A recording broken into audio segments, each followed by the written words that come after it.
Okay, so I've started to remove the brake lines. Um, so I've removed the left brake line. I've got to remove the right brake line and the rear brake line. However, I've also removed the speedo cable, which is no longer needed, because the biggest thing is I need to lift the motor up. The problem with lifting the motor up means that the old brake booster is in the way, which is a little bit of a pain in the backside. So that would be my low brake fluid level, which is nice to know. That's my speedo cable, accelerator cable, which needs to come out. So yeah, this is a bit of a pain, and it's started raining. Good thing I'm in the shed. This is all just a little bit of a pain in the backside. I think I might give up for today. Don't want to. But yeah. Right, so a couple of people have asked what I mean by the mounting points where I need to go are too close to the mounting points on the K-frame. That's it. It is a few millimeters forwards and a few millimeters to the side of where I need it to be. I could bring it back for sure, maybe, depending on how much clearance I got up the top and my steering and stuff. However, I cannot bring it to get up in there. I don't know if I can get up in there close enough. You can't really see from this angle, but I can see it clear as day. This is actually in line with about the edge of this hole here. There's the center of this. So I've got to bring those outwards about 5 mil, which isn't going to happen because I can't bend the K-frame and adjust that. So what I might actually have to do is take the K-frame forwards, take the whole lot forwards in the car in order to get it get enough room to put bolts through everything. That might be how I have to do this, is to make up my adapter plate, is move the whole motor assembly forwards. Because if we go to the front, okay, we're at the front now. I'm just getting on the ground to show everyone how it is. There's my mounts at the sides there, wrapped up around all that plastic inner guard material right next to the recovery point. Right there. Now, I could make up a bracket to go straight to that recovery point, but I don't know how kosher that is. So it seems pretty haram to me to do that, because that's not really designed for that sort of weight and load. So what I'm going to do is bring a big plate forwards in essentially a big V to get to these center points just here, which are designed to take the load on that front subframe. So that's where the front's going to be. Considering that, I could probably swing it forward slightly and get it all lined up, maybe 10-15 mil forwards of where it currently is. However, that means the front will have to come down a little bit, because if I bring it forwards, those are going to foul clean on the mounts there at the sides. But let's also remember that this is sprung mass. So being sprung mass, I have a hard limit of 100 millimeters from the ground. So let's grab the tape measure and have a look at that. Oh, trying to hold this tape measure. Well, that's a bonus. So I'm currently at nearly 200 mil off the ground. So that's, I can bring it forwards and drop it a bit, because I've got a good, 100 mil there to play with. So that's always nice to know. But getting that up into position was a pain. And I've left the dollies under it, specifically so that I can lower it back down onto the dollies as I need to. Because currently it's sitting fairly sketchily on blocks, so I couldn't get an engine stand low enough to jack stand, whatever you call it, low enough to actually fit under there, because all of the ones I've got are 250 mil minimum.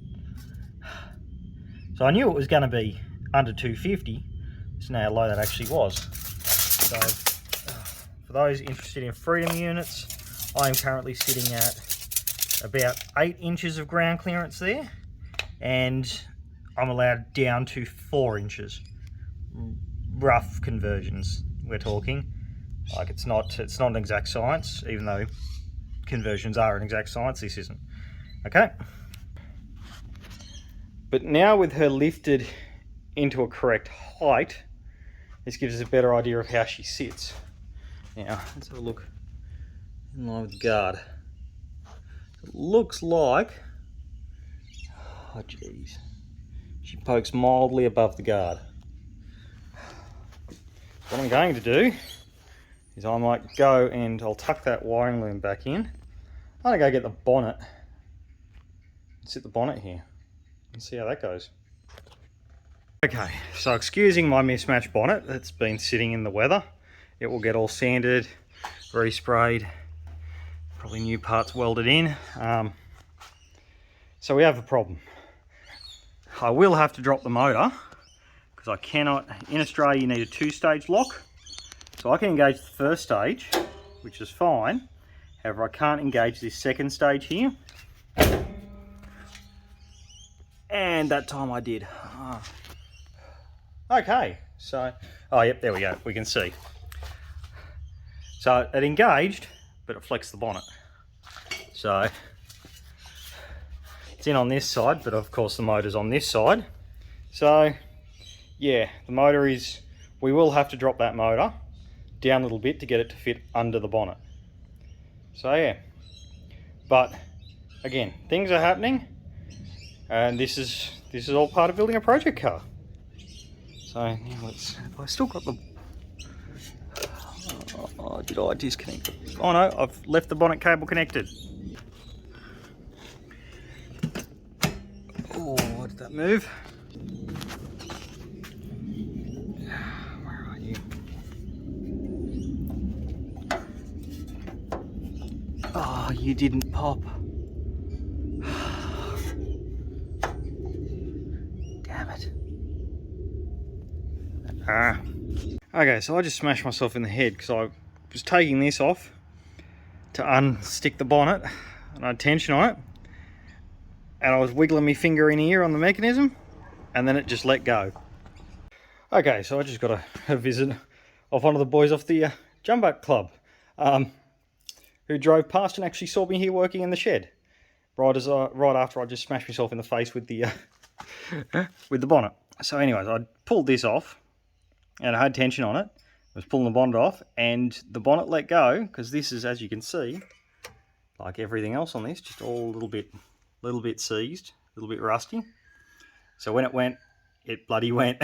So yeah, oh, I have a nice little lump on my head now. Okay, so that's back on. Anyways, so if I drop him by about 100 mil, hopefully that will not happen. So I feel like a bit of an idiot, but yeah, well, that's life. But yeah, so now I just need to find something, because these blocks are 200 mil tall, and 200 mil is too tall. So I need blocks that are 100 mil tall, and we'll see what they do. Just for reference, if I lay these on their side, they're 75 mil tall, so that'll be 150 mil. So I might end up doing that and just seeing how it goes, but yeah, I reckon I set my limit at 100 mil and work from there. So thank you all for watching this video. Didn't get as much done today as I wanted to, mainly because I wasn't feeling too great. I was a bit exhausted yesterday after doing 2 videos in a day and getting the motor in, even though I wasn't going to get the motor in. But now it's in.